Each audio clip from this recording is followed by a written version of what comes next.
Hi, everybody. I hope everyone's safe. I hope we're all taking care of our health. I know I haven't stepped out for the last 10 days. Literally, I haven't even stepped out of my door. And that's how paranoid I have become. And I think that's what is required right now if you're in India. You need to be extremely paranoid. You need to start thinking about everybody around you, yourself, your family. And as I always say, please mask up, please sanitize your hands, and keep that social distance if you really need to step out. We're on episode 7 today, and as I said, if you're staying at home, then you need to be entertained, and that's why we are here. And more than us, it's all the artists who've really taken time out. Today's artist has taken her time out not from next door, but all the way from New York. And I feel extremely grateful to her to be doing this so early in the morning because we're doing it at a very decent time. So let me introduce Raveena Mehta. Hi, How are you? How are you? I'm good. How are you? I'm doing good. Yes, I feel grateful that I'm able to do this because every day I see the news and I just thank my stars that, I'm safe. So I think we all need to be extremely grateful for the oxygen we breathe, for everything that we do that keeps us alive.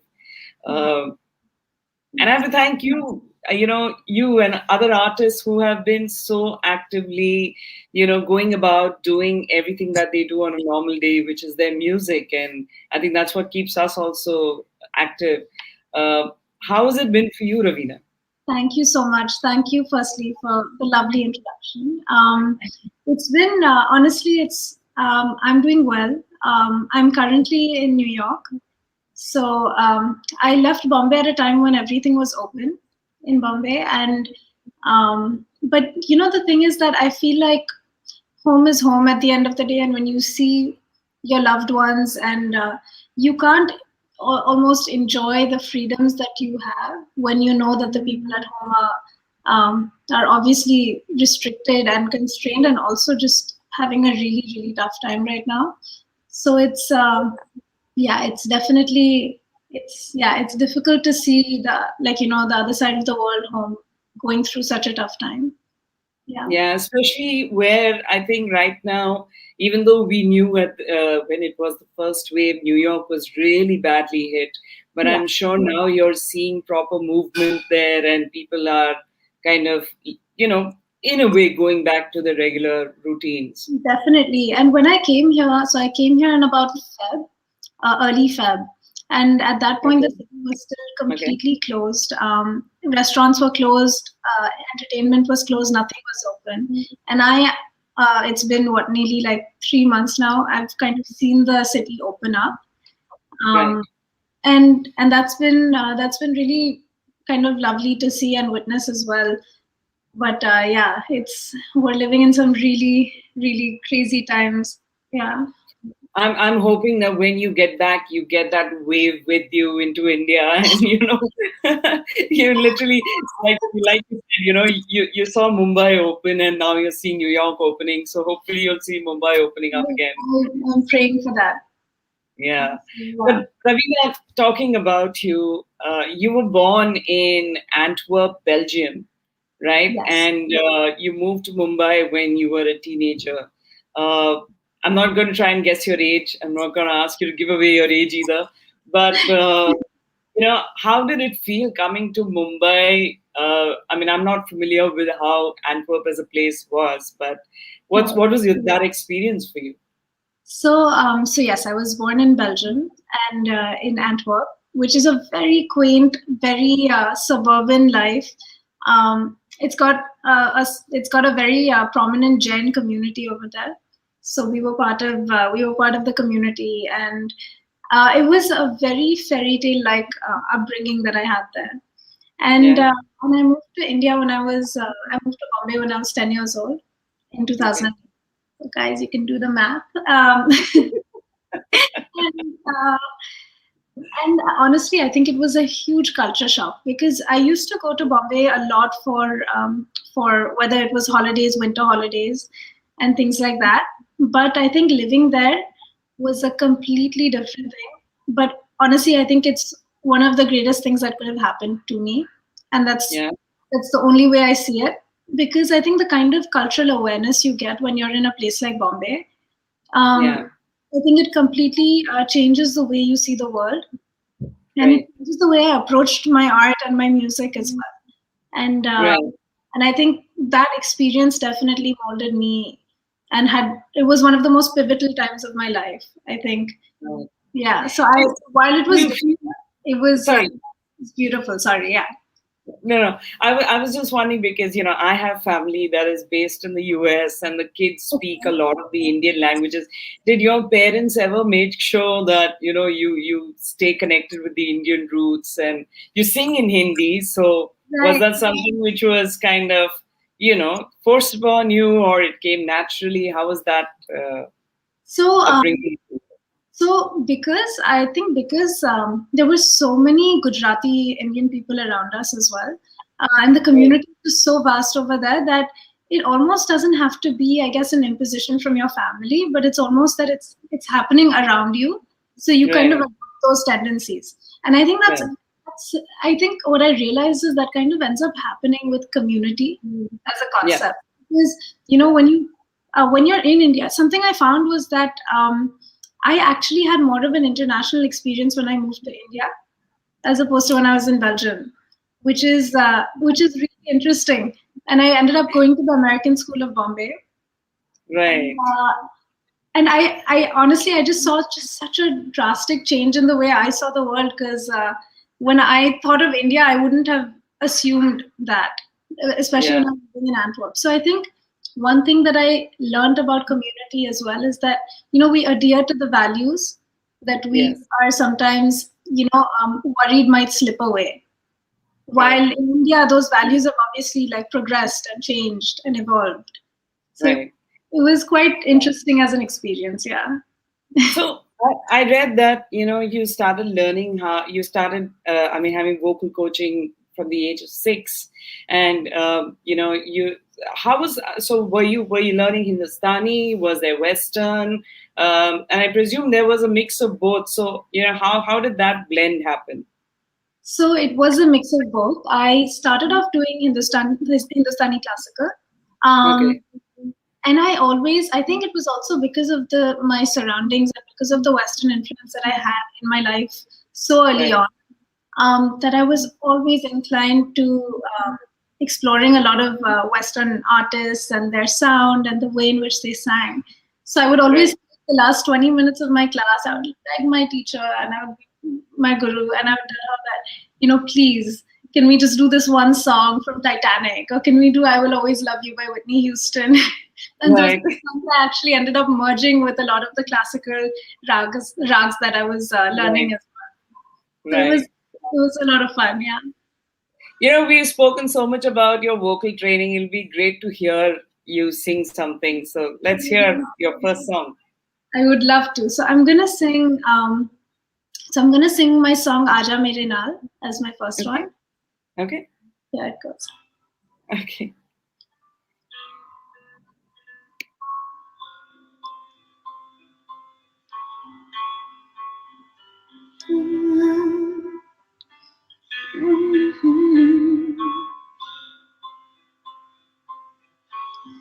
महका है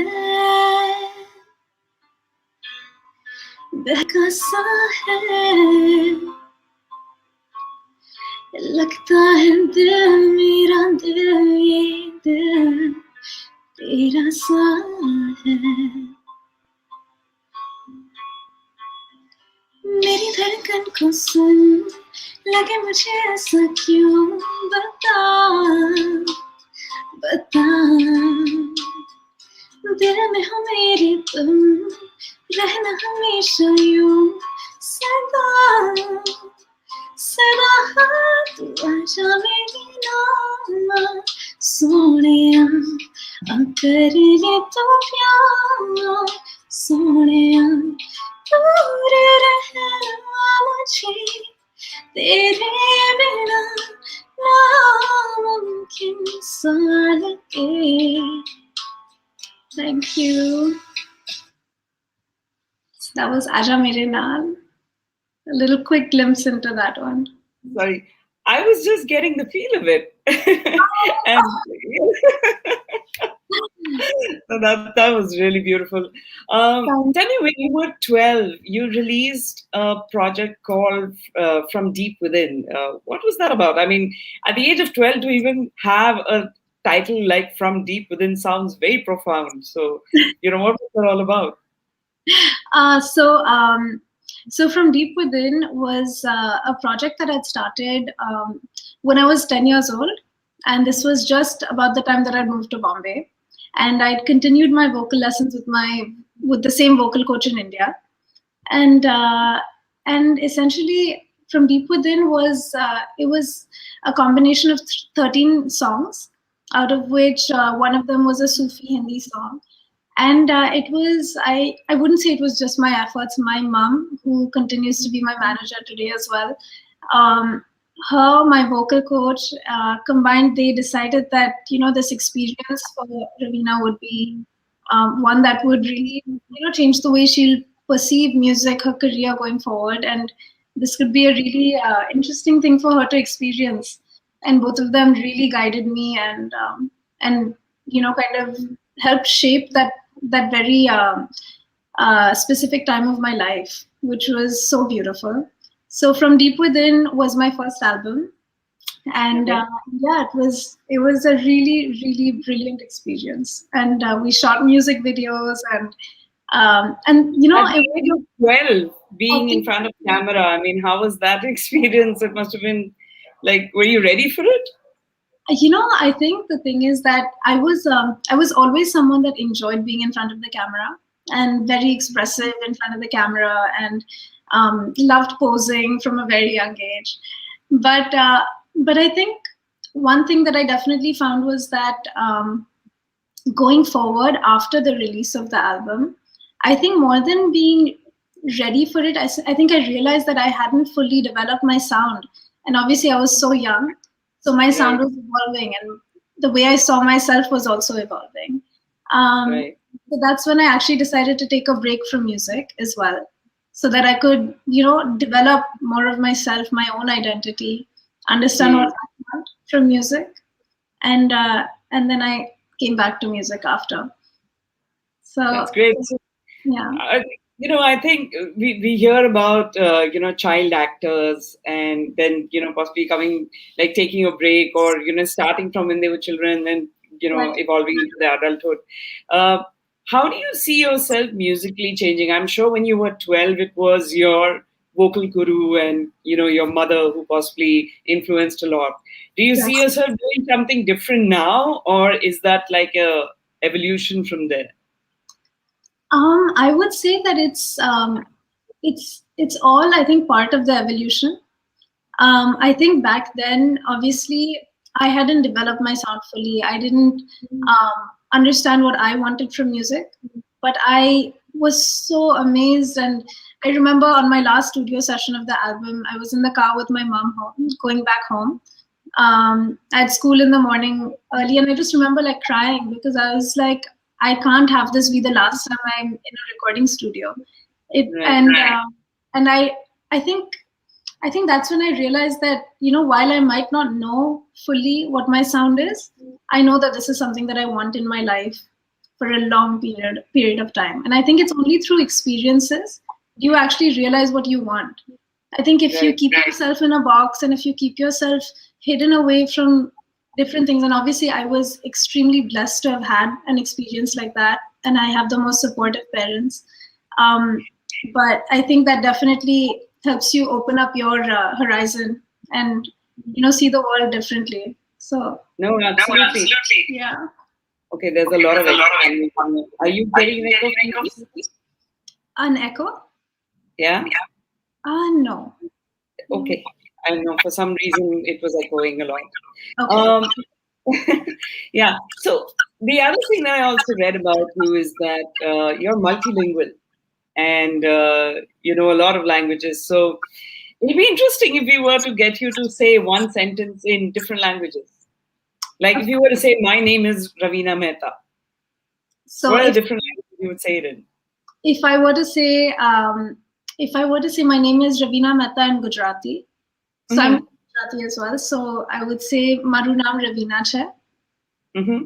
And in Hindi, mera naam Raveena hai. Right. In Dutch, I would say ik ben Raveena. I am Okay. Raveena. And Okay. in French, I would say je m'appelle Raveena. Okay. But that was a very simple sentence that I made you say. I should have made it a little complicated. I'm so glad. Honestly, So, that's the only thing I know. So.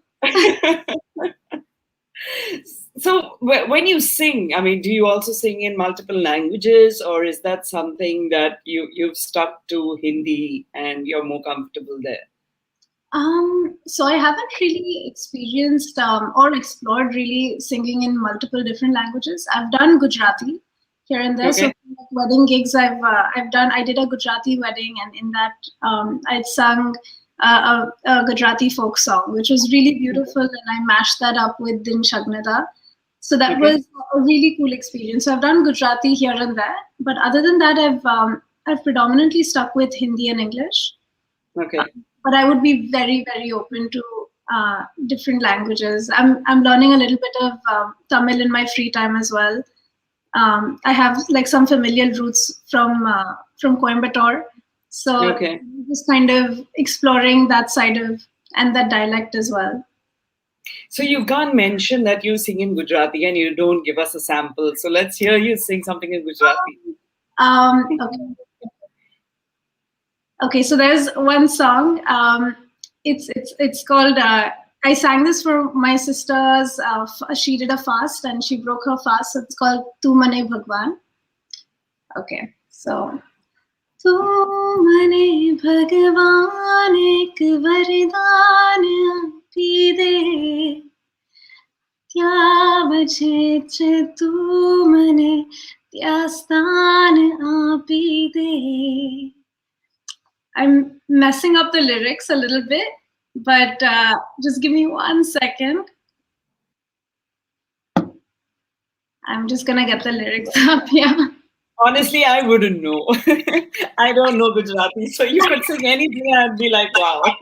Okay. I You mean, know, I love the blend of the Western and Indian style in your voice. You know, you've got that little vibrato, and of course, you've got the range. But yeah, let's hear you sing the Gujarati song thank again. you so much. Yes. Sure. तू मने भगवान एक वरदान आपी दे ज्या बसे छे तू मने त्या स्थान आपी दे હું જીવું છું એ જગતમાં જ્યાં નથી જીવન જિંદગીનું નામ છે બસ બોજ ને બંધન આખરી અવતારનું નંદાન બાંધી દે જ્યાં વસે છે તું મને त्या स्थान आपी दे तू मने भगवान एक वरदान आपी दे ज्या बचे छे तू मने त्या स्थान आपी दे. That was beautiful. That was really beautiful. So much. Thank you. So, Raveena, you have also, besides a singer, you're also inclined towards art, and you've actually done a foundation diploma in art and design, and you've done your honors in fine arts. Yes. I've heard so many musicians who are brilliant. I know a couple of musicians here based in Mumbai. I don't know if you heard of Shefali Alvarez, for example, or there's another singer called Vivian Pocha. Right. Brilliant, artists. What is it? I mean, you guys have to be there in every form of art. Oh my God. Honestly, I actually grew up first very inclined into art and then got into music.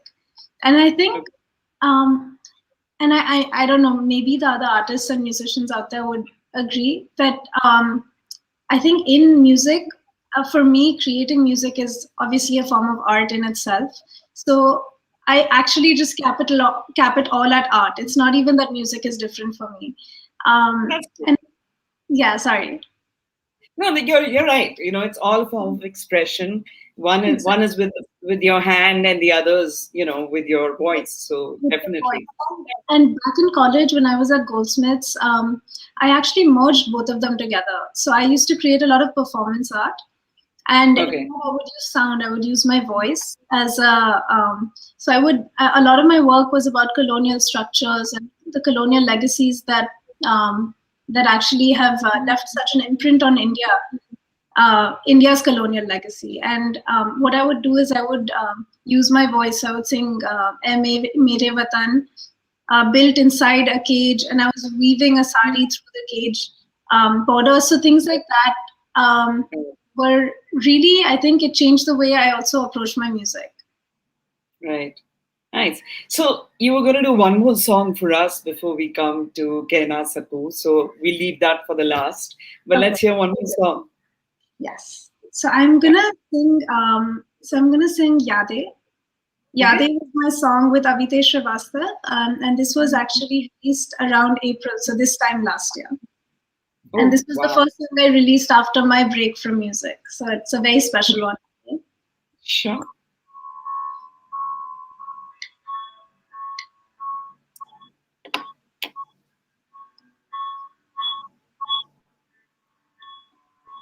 मैं जाने क्यों दूर हो गए हम, इन फासलों ने दिए हैं कितने गम, हाँ तेरी याद सताए मुझे कोई रुलाए, हर पल ये जगाए दिल तुझको बुलाए, इस पल जो मिलेंगे दोबारा, बस दे दो साथ तुम्हारा, इस पल जो मिलेंगे दोबारा, बस दे दो साथ तुम्हारा,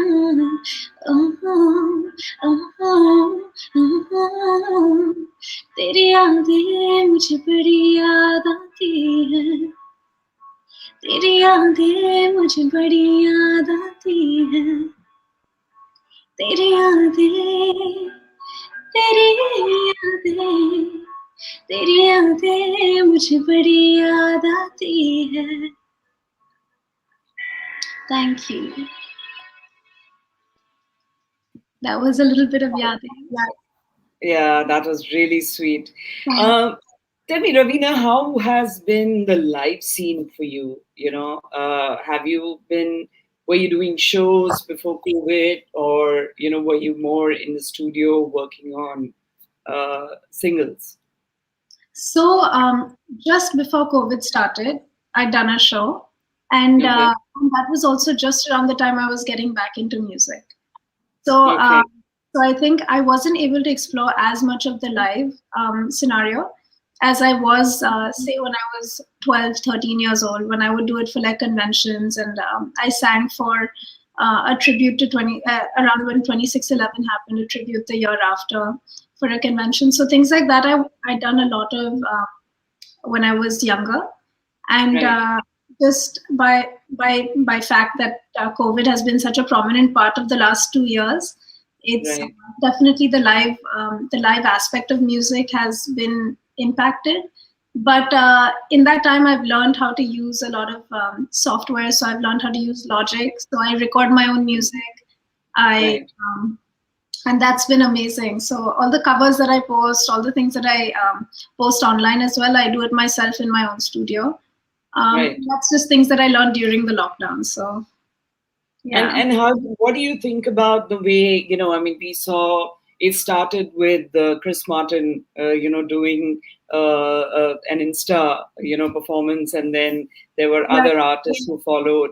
Uh, what did you think of that? I mean, did you feel that was a good thing? Did you feel that artists should not be putting themselves out there like that? What was in your thought I mind? honestly thought it was amazing.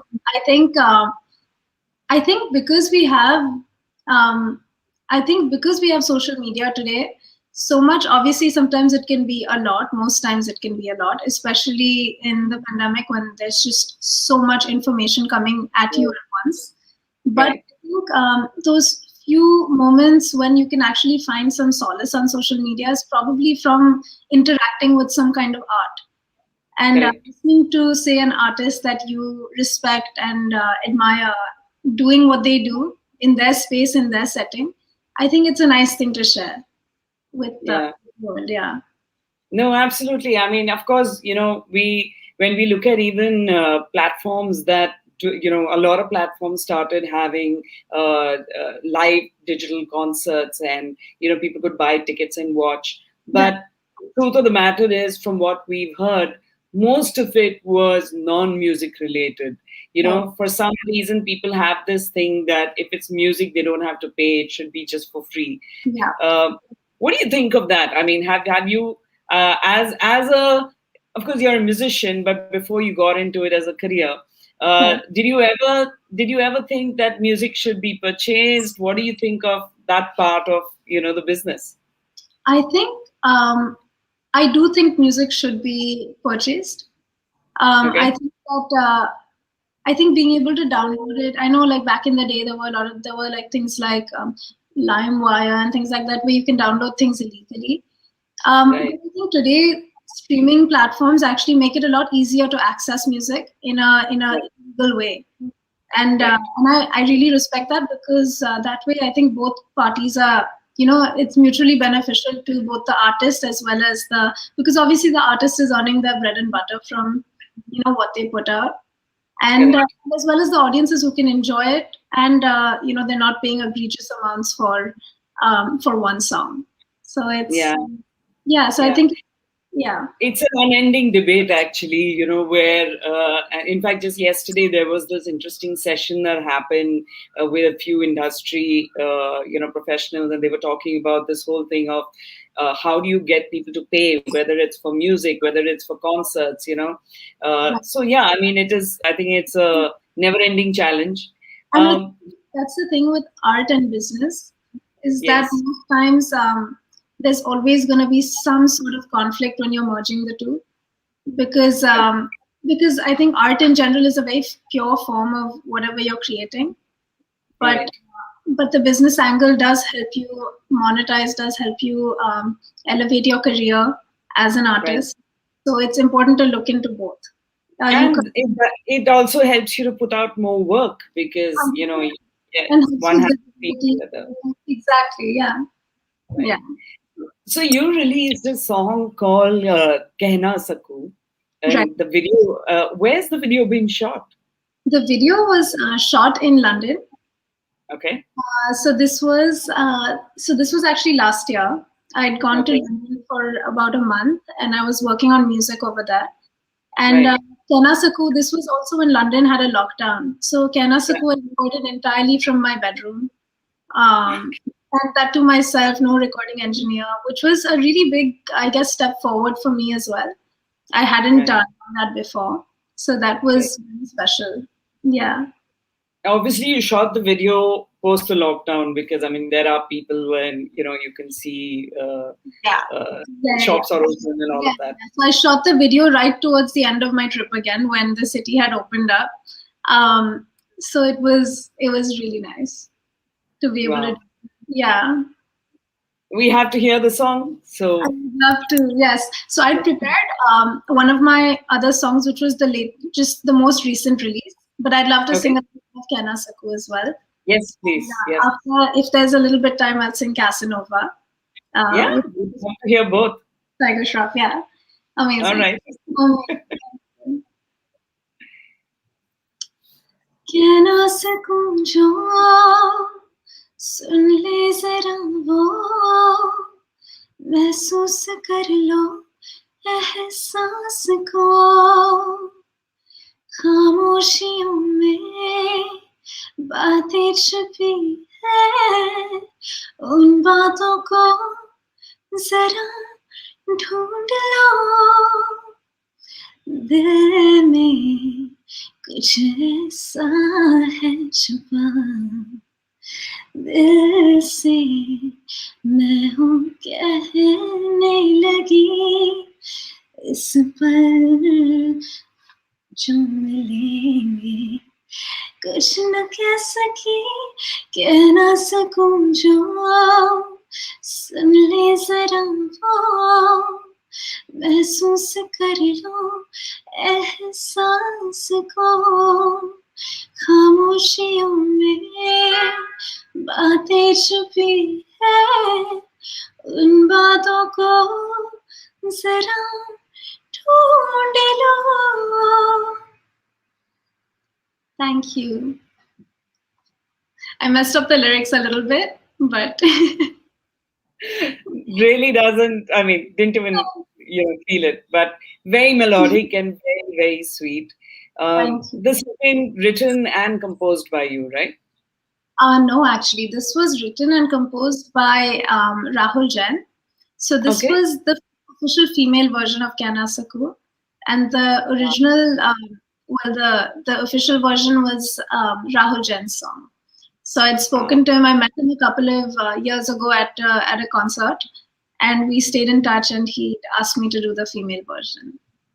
That is so sweet. That's lovely. Let's hear Casanova. Yes. So Casanova was the most recent project that I did with Tiger Shroff. And this one was just, again, as part of not the lockdown, but it was still during COVID. And yeah, it's an English song. So okay. I'm excited to sing it for you guys.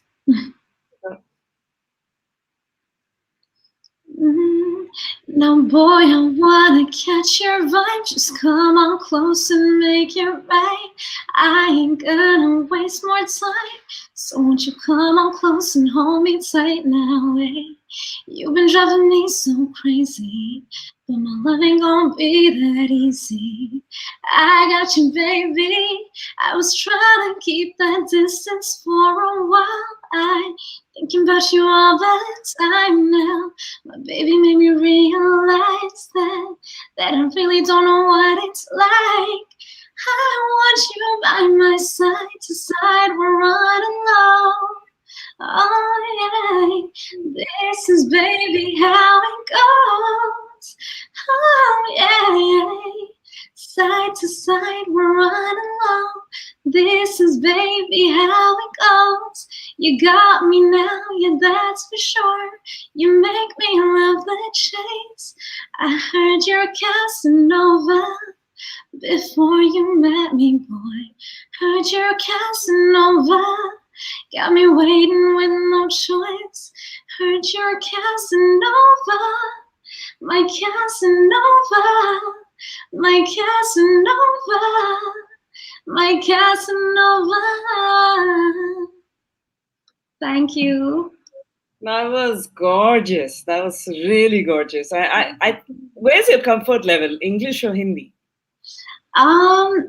That's a good question. I think my comfort level definitely starts with English, but I think I feel like my sound and my texture is I prefer it with Hindi, if that makes sense. I think a little bit of both. Yeah, but I love the blend that you have, and I guess it comes back to the vocal training that you've had, so it definitely gives a good mix. What's the future plans, Raveena? What's next? What do we expect next from you? So I have a song which will be releasing in May, which I actually haven't told anyone, but I'm very excited about that. Now you've told everybody. But yeah, I'm very, very excited about that. I think it's a very fun song. It's quite like urban desi, which is exciting, and it's a genre that I really enjoy.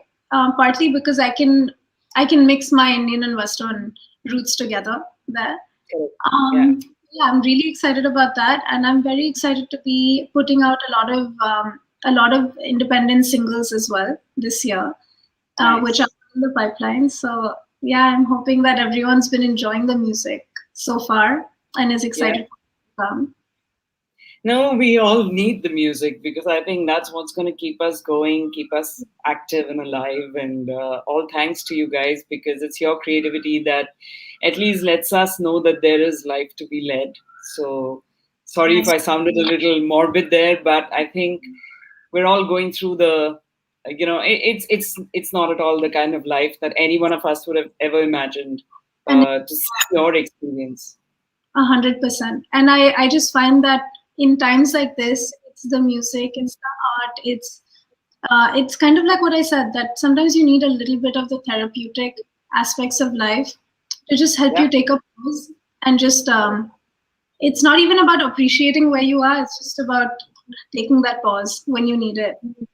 absolutely. I just Yeah, hope that people are are benefiting from the music that we're putting out. Yeah, I hope that it kind of creates a little bit of the pain that's just so prominent right now. right. Yeah. Yeah, thank you so much, Raveena. All the best to you. And when you come back to Mumbai, please be safe. Keep yourself masked up and hands sanitized. Yes. And of course, where you are now as well, because I'm sure across the globe, this still continues to be a worrisome thing. So, all the 100. best and look forward to hear more of your stuff. Thank you so much. I had such a lovely time. Thank you. Thank you. Take care. Bye. Bye. Bye. Bye.